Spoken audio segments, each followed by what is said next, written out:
Caro aluno e aluna, vamos agora para a nossa quarta e última competência da disciplina de Introdução à Administração para o curso Técnico em Biblioteca. Vimos até então, na primeira competência, as teorias clássicas da administração, na segunda estudamos as teorias contemporâneas, para depois estudar o planejamento. O planejamento foi importante porque para que eu possa fazer adaptações necessárias a qual ambiente externo requer as bibliotecas, é preciso planejar essas mudanças para que elas sejam consistentes, certo? Como nós vimos e vocês leram no caderno. A partir de agora vamos estudar o comportamento organizacional. Vocês vão estudar o papel do indivíduo e como ele se porta dentro da organização para que ele possa atender melhor às exigências que são requeridas no seu processo de trabalho. Então, essa quarta competência está ligada às teorias motivacionais, que ao longo do tempo foram um mote para fazer com que os indivíduos pudessem se dedicar mais a esse processo. Na competência 1, nós vimos que nas teorias clássicas e de administração, nas teorias clássicas e de recursos humanos, observamos que o fator econômico que era o grande motivador, era o que era usado como um grande elemento motivador para que os indivíduos pudessem se dedicar ao seu processo de trabalho. Então, quem mais produzisse ganhava o bônus por produção e tinha essa ideia de que os indivíduos, a partir desse elemento, pudessem produzir cada vez mais. Na teoria recursos humanos, o foco foi muito forte nas perspectivas psicossociais. Então, as perspectivas psicossociais e a necessidade que o indivíduo tinha de interagir socialmente com os outros colegas dentro do ambiente de trabalho fazia com que ele precisasse ter essa interação social para que pudesse se motivar no ambiente de trabalho. Então, o foco saiu do fator financeiro e entrou no fator de interação social. A escola estruturalista observou que era importante alinhar esses dois conceitos, porque tanto a perspectiva financeira dava um alento e uma motivação para o indivíduo desenvolver seus trabalhos, como a interação social também era um fator importante. E a partir disso, as escolas posteriores utilizaram esse conceito de incentivos mistos, ao qual ele faria com que os dois fatores, tanto econômico quanto financeiro, o econômico-financeiro quanto psicossocial e interação social pudessem ser utilizados. Algumas teorias foram estudadas sobre motivação para tentar identificar alguns aspectos que fossem mais importantes, ou seja, alguns outros aspectos que pudessem ampliar esse conceito dos incentivos mistos. Ao longo desse tempo tivemos a teoria de Maslow, que foi a primeira, mas apesar de que eu diga a vocês, a teoria de Maslow ela não tem um foco dentro da organização, ela tem um foco de estudar as necessidades e a motivação humana. Certo? Estudar as necessidades humanas e a sua motivação para atingir essas necessidades. O foco não é dentro da organização. Mas ela foi muito importante porque Maslow dizia que os indivíduos, como indivíduo, nós temos uma hierarquia de necessidades.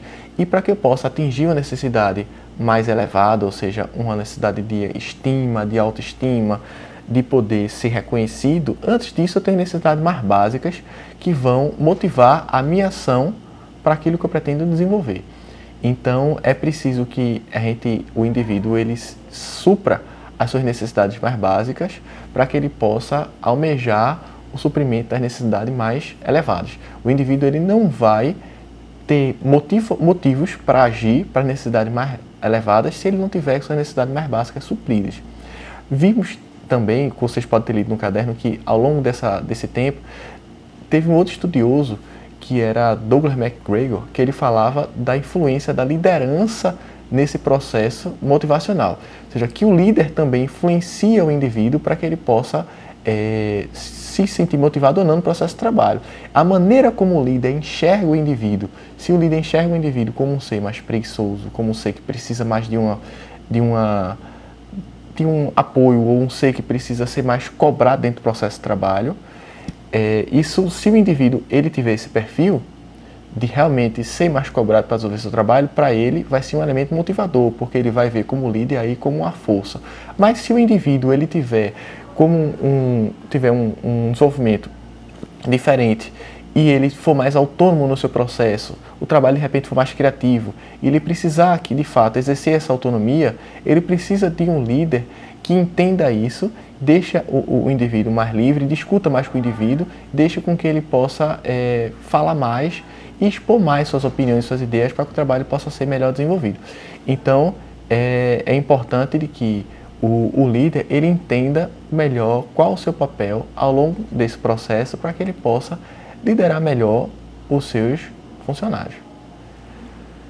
Existe também outra teoria, que é a de Herzberg, que ele falava dos 2 fatores. É uma teoria bastante interessante, porque ele disse que nem todo fator é motivacional. Até então ninguém tinha pensado nisso. Pensava de que todo fator que pudesse favorecer o trabalho seria um fator de motivação. Mas não. Ele disse que tem fator que ele é um fator de satisfação. Ou seja, ele apenas impede que o indivíduo fique insatisfeito no trabalho. Como uma estrutura física, um ar-condicionado. Um ar-condicionado, na visão de Herzberg, ou o clima dentro de uma sala de trabalho, se você trabalhar numa sala que ela tenha uma temperatura muito alta, isso seja um incômodo, vai fazer com que você fique insatisfeito, de fato. Mas o fato de você estar trabalhando numa sala que tem uma temperatura agradável não vai deixar você motivado. Você não vai trabalhar pensando na sala. Agora, se a sala não tiver um ambiente adequado, isso lhe deixa insatisfeito, sim. Foi interessante porque as organizações elas podem efetivamente criar programas motivacionais para aquilo que de fato motiva o funcionário. Uma estrutura física não é um fator motivador na visão de Herzberg. Até um salário, que é bastante discutido hoje em dia, ele também diz que não é um fator motivador. Ele diz que um bom salário lhe deixa satisfeito, certo? Um mau salário vai lhe deixar insatisfeito. Mas, dependendo do ambiente organizacional que você tem, pode ser que você troque uma empresa que lhe pague mais por outra que lhe pague menos, só para você poder ter mais tranquilidade, para você ter mais liberdade e para você, de repente, exercer melhor a sua atividade. Então, isso pode acontecer. Nem sempre o dinheiro vai ser um fator que vai fazer com que você se sinta bem motivado no trabalho.